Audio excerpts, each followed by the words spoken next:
This is what the Most High call live, man. Us out on the street as Israelites preaching the word. That's right. That's a blemish on you people. Us not having what we should have is a blemish on you. Because are we putting in work? Do we have videos? Are we out here every week? Do we teach you? All the deep knowledge that we get, you guys think that that's some $2 knowledge? Mm-hmm. That knowledge that you guys are getting from us is worth $40,000 at Ryerson University, $50,000 at University of Toronto, $100,000 or more, or more. Or more better. Yeah.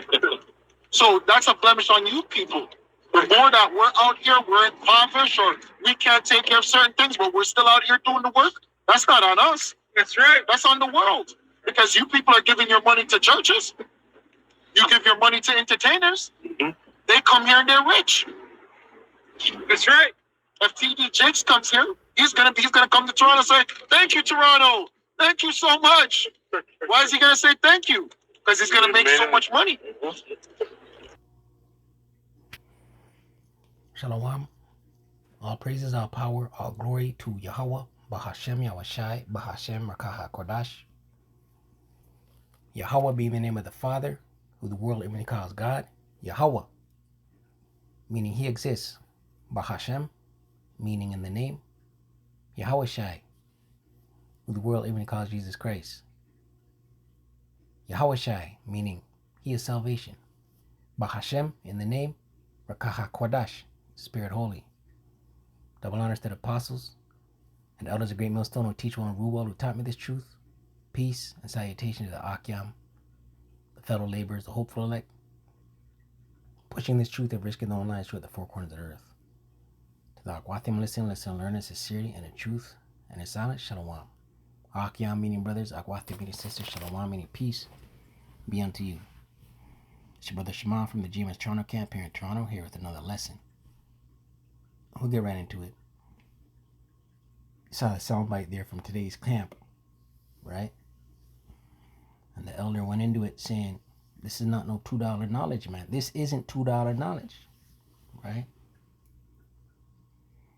And the blemish is on you 2/3 out there, man. Right?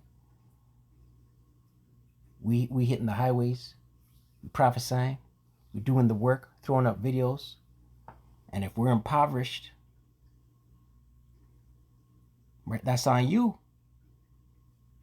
Right? Now, don't get it twisted, Simple Jake. We're not begging. Right? But what does the scripture say though?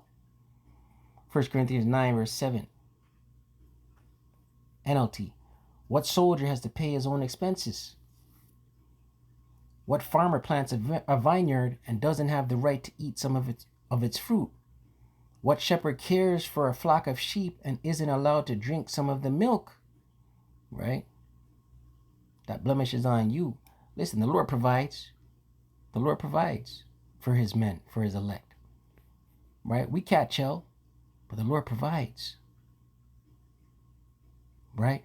Like the elder said, you 2/3 are running behind TD Jakes and Joel Osteen, right? Throwing your money at the churches, the harlot houses. Verse 8, NLT, 1 Corinthians 9 and 8. Am I expressing merely a human opinion, or does the law say the same thing? For the law of Moses says, you must not muzzle an ox to keep it from eating as it treads, right? And who's treading? Who's doing the work? The men of the Lord.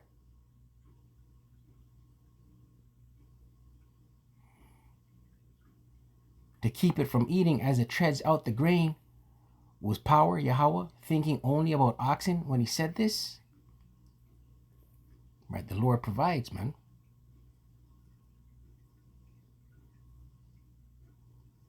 Right, but you're not supposed to muzzle an ox to keep it from eating as it treads, as it's working. And the men of the Lord are working. They're throwing up videos. They're hitting the highways, the hedges, week in and week out. 10th verse, NLT. Wasn't he actually speaking to us? Yes, it was written for us, so that the one who plows and the one who threshes the grain might both expect a share of the harvest, right? Who's plowing? Who's threshing? The men of the Lord.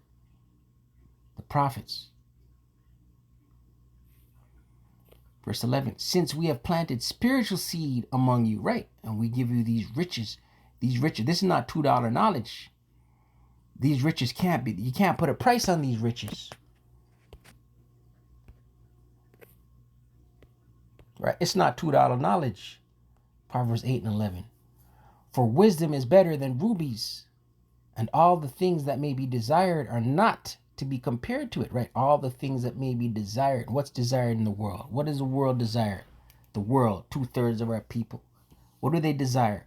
A hellcat, a bad bitch, some bricks and mortar, right? It says here, none of that's supposed to be compared to this wisdom, which is better than rubies, right? It's not $2 knowledge. Back in 1 Corinthians 9 and 11, NLT. Since we have planted spiritual seed among you, right? We've given you these jewels, these riches, which is this word, this wisdom, this understanding. Aren't we entitled to a harvest of physical food and drink, right? According to the law, the priests, the prophets are supposed to be taken care of. That ain't happening here in Babylon, man. The Lord takes care of us. Like the elder said, the blemish is on you. Right? And once again, you simple Jake, we're not begging.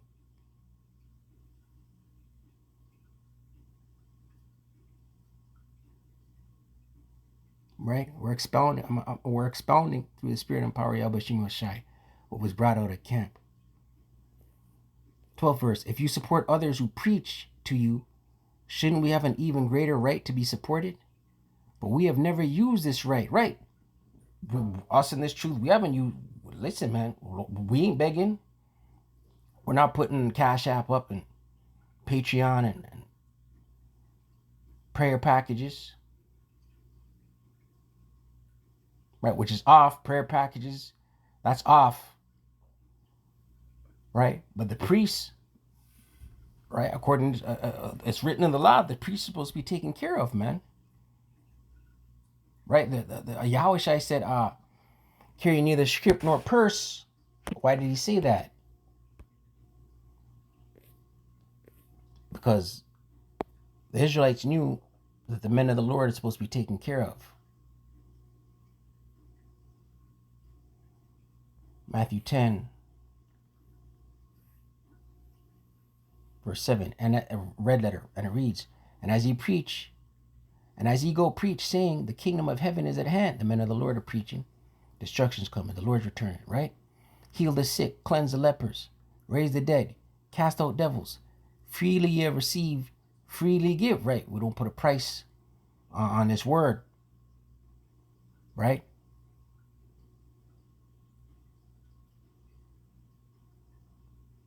Right? We're not merchandising this truth. Verse 9, here's the point. Provide neither gold nor silver nor brass in your purses, nor scrip for your journey, neither 2 coats, neither shoes, nor yet staves, for the workman is worthy of his meat. Right? That's why Yahweh Shai said that, man. The workman is worthy of his meat. Right? In the ancient world, the prophets would go city to city, and they'd lodge in homes. They'd be fed. Because the priests were taken care of, the prophets were taken care of. Right? Just expounding on the scripture, man. Because you know, simple Jake gonna think, oh look, these GMS brothers are begging. No, we're not begging. 1 Corinthians 9. Right, the elder said the blemish is on you. 1 Corinthians 9 verse 12. If you support others who preach to you, shouldn't we have an even greater right to be supported? But we have never used this right. We would rather put up with anything than be an obstacle to the good news about Hamashiach. Verse 13, don't you realize that those who work in the temple get their meals from the offerings brought to the temple, and those who serve at the altar get a share of the sacrificial offerings? In the same way, the Lord ordered that those who preach the good news should be supported by those who benefit from it. Right? Once again, we're expounding on the scriptures here. You know what I mean? There's no GMS camp pushing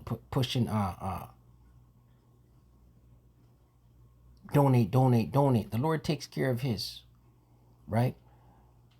right? The men of the Lord in the ancient world didn't have to say donate, donate, donate. The congregation, the Israelites knew, all right, the prophets are in town. You lodge them tonight. You cook a meal, right?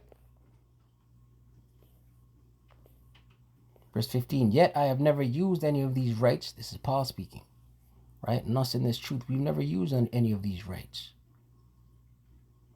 And I am not writing this to suggest that I want to start now, right? And we're not begging.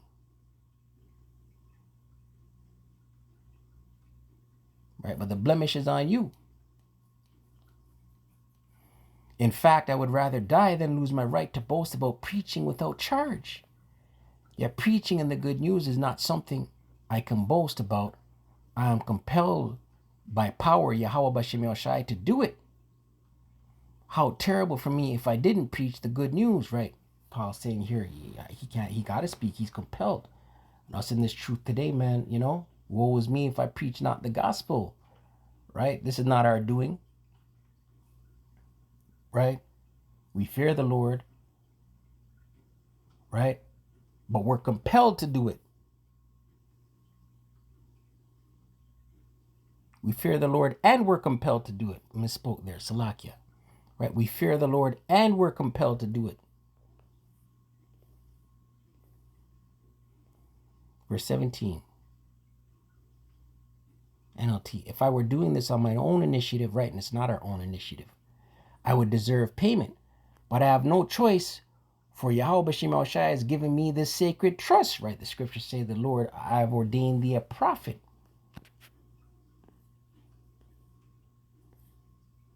Right? From the Jeremiah 1:5. It's not our doing. Jeremiah 1:5, and it reads, KJV.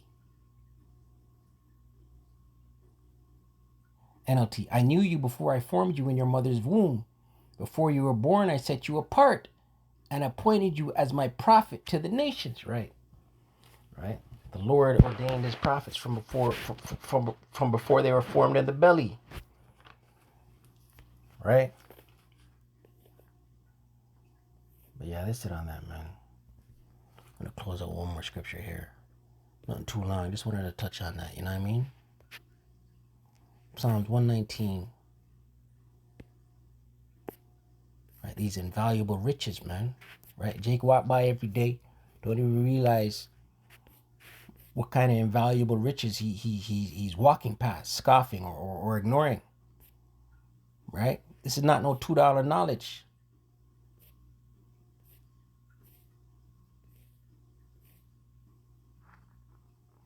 Psalms 119, verse 72. The law of thy mouth is better unto me than thousands of gold and silver. Right? This instruction, this wisdom, this knowledge, this understanding. Right? It's more valuable than gold, than thousands, it says here. In the NLT, it says millions. Millions of gold and silver. Right? This knowledge is more valuable than a university education, a university PhD, a bachelor's. Right? And Jake out here, oblivious.